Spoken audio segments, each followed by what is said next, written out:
jamais vu. C'est la première fois que ça fait ça. Et le problème c'est que en se décrochant, il a éclaté des maisons. Heureusement, il n'y a pas eu de victimes. Donc déjà ça c'est une très bonne nouvelle. Mais du coup, ça a cassé 3 maisons. Il y en a 2 qui ont été complètement rasées. Une, il reste que la moitié. Et du coup, il y a la canalisation d'eau qui passe à cet endroit. C'est la canalisation qui alimente tout le village. Et du coup, on s'est retrouvé sans eau. Et ça fait bizarre de voir que du jour au lendemain, on peut se retrouver en fait comme mes grands-parents ou toi, tes arrière-grands-parents ont vécu. C'est-à-dire, il fallait aller chercher de l'eau à la source. On se rend pas compte de la chance qu'on a en fait aujourd'hui. C'est quand même hallucinant. On rentre à la maison, on appuie sur un bouton, bing, il y a l'électricité. On ouvre le robinet, bing, il y a de l'eau. On tire la chasse, bing, ça s'en va. Et donc on a vécu comme ça 4-5 jours sans eau. Il y a eu une coupure électrique, mais elle n'a pas duré longtemps. Mais par contre, on n'avait pas d'eau. Et ce qui est génial dans ce genre de situation, c'est que tout le monde devient solidaire. Alors, c'est fou parce que parfois, il faut qu'il y ait un incident ou un accident pour qu'on comprenne qu'on est tous liés les uns aux autres. Et rien que pour ça, je trouve que c'est génial.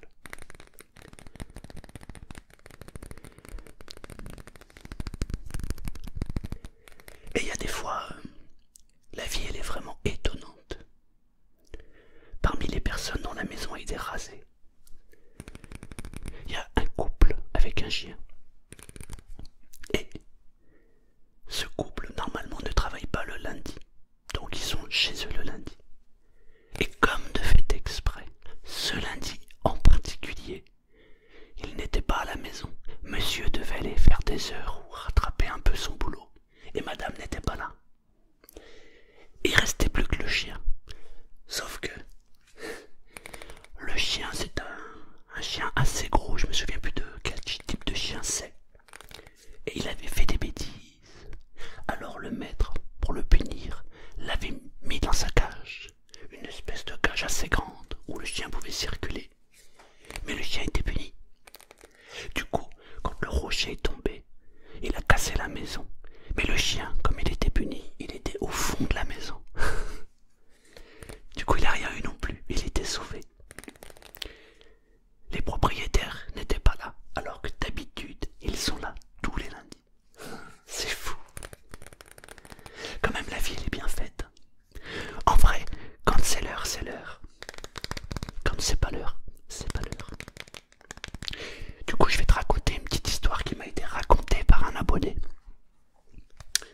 Alors, je sais pas d'où il la tient, mais je la trouve très très intéressante.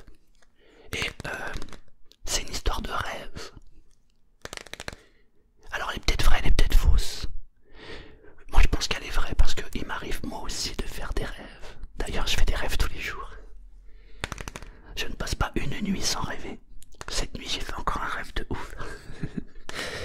Du coup, je vais te raconter l'histoire. Alors, je vais nommer la personne. Comment je pourrais l'appeler? Allez, Maryse. Ouais, on va dire qu'elle s'appelle Maryse. Maryse, c'est notre héros. Maryse, elle a 8 ans. Ça se passe dans les années 60.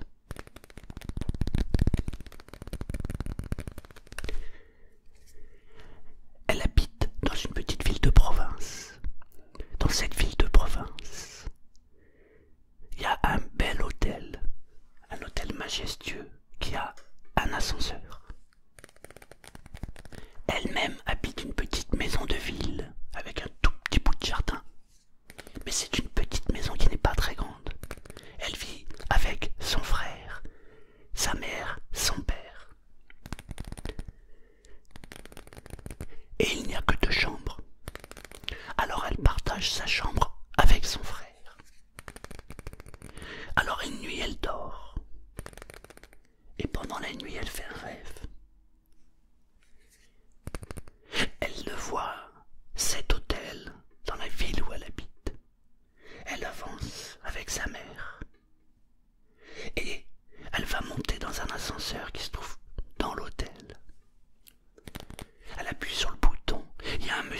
sort. Un gros monsieur avec une grosse moustache. Il est habillé avec un costume, mais il n'a pas la veste. Il a juste le... je sais plus comment ça s'appelle. En fait, c'est le débardeur, je pense. C'est celui qui est... En fait, il y a des costumes 3 pièces. Il n'a pas la veste, mais il a juste le haut. Donc c'est assez surprenant pour une petite fille de voir un monsieur sans veste, juste avec le retour et la cravate. Et c'est un détail qui la marque du coup. Parce que elle voit cette veste, elle voit le monsieur, cette moustache, et elle fait une association. Le monsieur sort de l'ascenseur, la regarde et lui dit « Suis-moi ». Dans son rêve, elle regarde sa maman, elle regarde le monsieur, et machinalement, elle tire sa maman vers le monsieur. Et le monsieur lui dit « Allez, dépêche-toi, suis-moi ». Et elle le suit. Et ils marchent, ils sortent de l'hôtel. Ils arrivent sur le grand boulevard, elle s'arrête. Sa maman lui dit « Mais qu'est-ce que tu fais ?» Je sais pas, le monsieur m'a dit de le suivre. La maman lui dit « Mais on ne suit pas les inconnus. » Ça va pas, non? On ne suit pas les inconnus. Et là, la petite fille se réveille.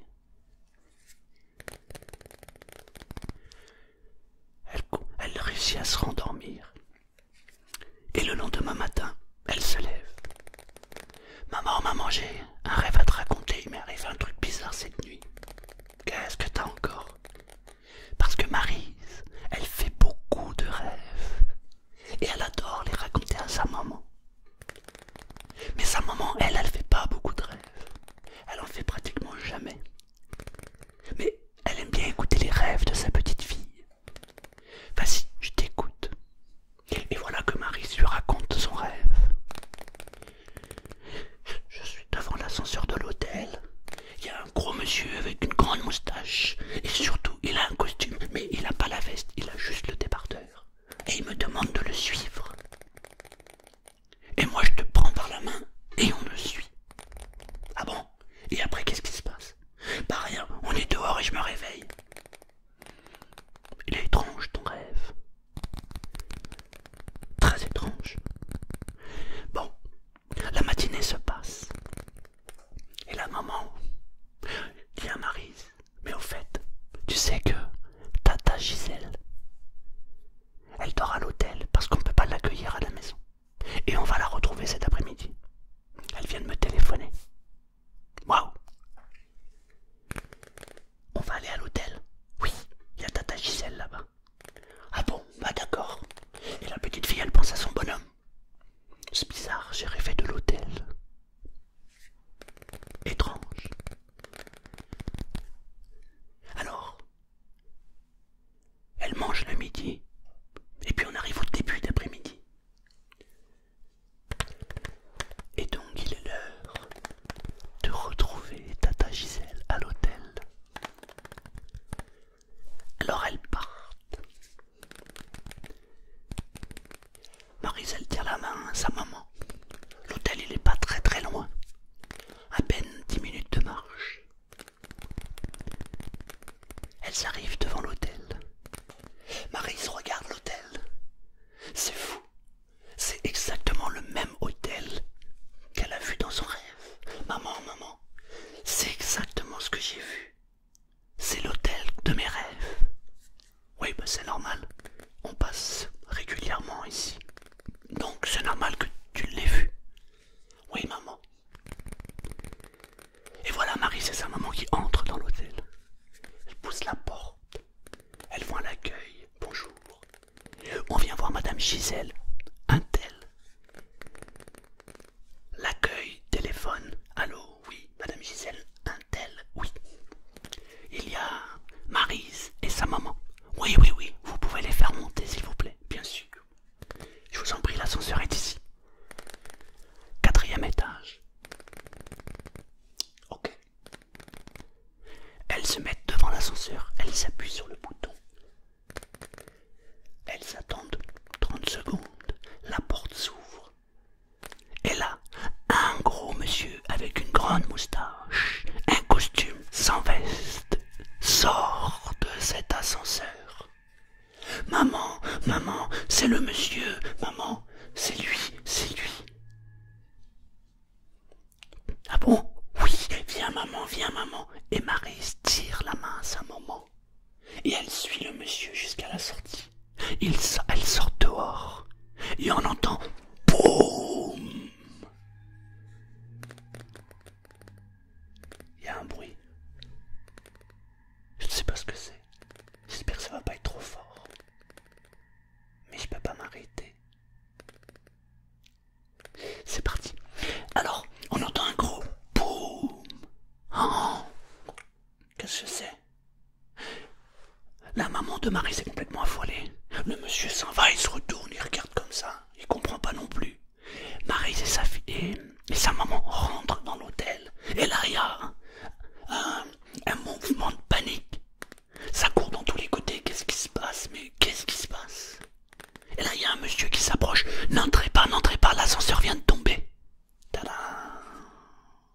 y a une voiture à gauche qui est rentrée à fond les ballons dans le rond-point et BAM! La voiture de derrière moi percute la voiture là qui vient d'arriver à fond. Et moi je me suis garé juste parce que j'ai entendu gare-toi. C'est fou la vie. C'est incroyable.